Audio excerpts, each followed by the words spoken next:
गाना सुने खातिर हमार चैनल भोजपुरी लहर के लाल बटन दबा के सब्सक्राइब करी और घंटी के निशान के जरूर दबाई। अरे चटनिया सैया सिलवट पे पीसी, चटनिया सैया सिलवट पे पीसी, चटनिया सैया सिलवट पे पीसी, सिलवट पे पीसी हो सिलवट पे पीसी हो सिलवट पे पीसी, चटनिया सैया सिलवट पे पीसी, चटनिया सैया सिलवट पे पीसी।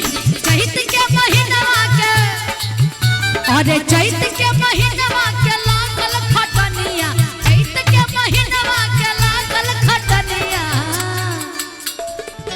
आज ना घरे मिक्सी हो गई बा दादी, लेकिन जवन मजा सिलवट के चटनी में आवेला वो मिक्सी में ना आवेला। सही बात बना के चैत के महीनवा के लागल खटनिया और चटनिया सैया सिलवट पे पीसी, चटनिया सैया सिलवट पे पीसी, चटनिया सैया सिलवट पे पीसी। राव के जैसा अन्ना बढ़िया से पिसला तो जान लिया फिर। ए भैया कर दो ला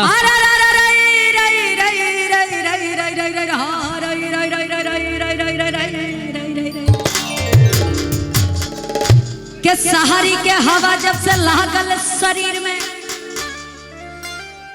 कहाँ जाता रहा बच्ची, तू कॉर्ड दा ना समझ में आ तो बस कॉर्डिंग कर। के सहारी के हवा जब से लागल शरीर में, बात चिल्ली चाउमीन डोसा चाय में भूलैले। सुन ला क्या हुआ? हाँ बोला बोला, तू ज्यादा बोला तेरा, बोला का अब बोला। हम गमछा ओढ़े गावत नहीं ना, तम गमछा या तो फिर गमछा ओढ़ा ले तो गवाला, गमछा ओढ़ी ले तू गावा आके नानू। हाँ तो बच्ची का है सन करे तेरा, हम क्या कर गमछा ओढ़े करे तो माइक इनके दे दे, अब ओढ़ ले हो। अरे एक दिन हम ओढ़ब गमछा तो तू देखबा, बियाह होई तो हमार सोशल मीडिया पे आई, चिंता मत करा, वो घरी हमके देख लिया है ना। हमार जब बियाह होई तो जब हम साड़ी पहनब, जब घूंघट करब तो सबके पता चल जाई है ना। आइए के चैत के महीनवा के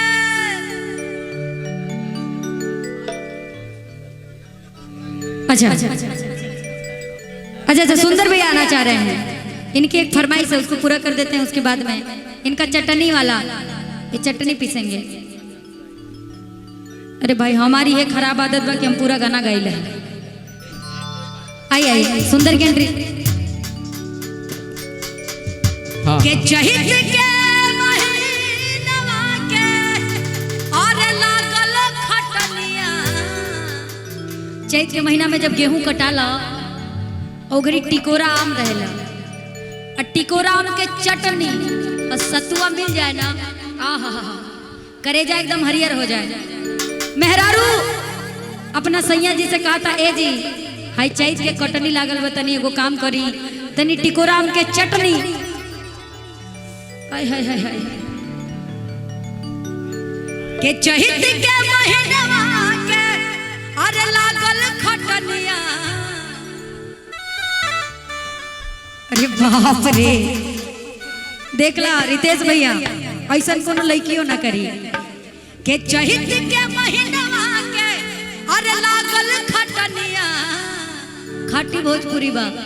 अरे चटनिया सैया सिलवट पे पीसी, चटनिया सैया सिलवट पे पीसी, चटनिया सैया सिलवट पे पीसी, सिलवट पे पीसी हो सिलवट पे पीसी हो सिलवट पे पीसी, चटनिया सैया सिलवट पे पीसी, चटनिया सैया सिलवट पे पीसी। चैत के महीनवा के अरे चैत के महीनवा के लागल खटनिया, चैत के महीनवा के लागल खटनिया।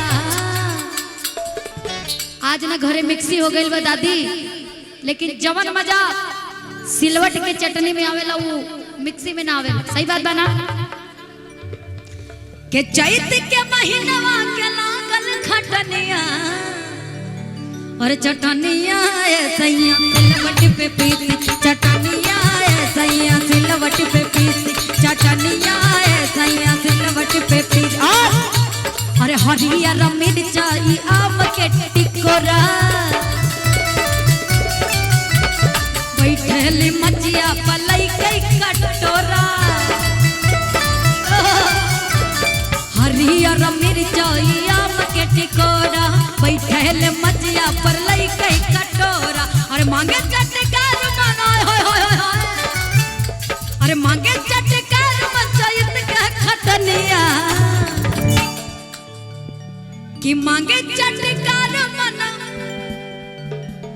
किसको दे रहे हैं ऐसे चटकार मन होता है ऐसे चटकार मन होला हाँ? ऐसे नहीं है अरे मांगे चटकार मन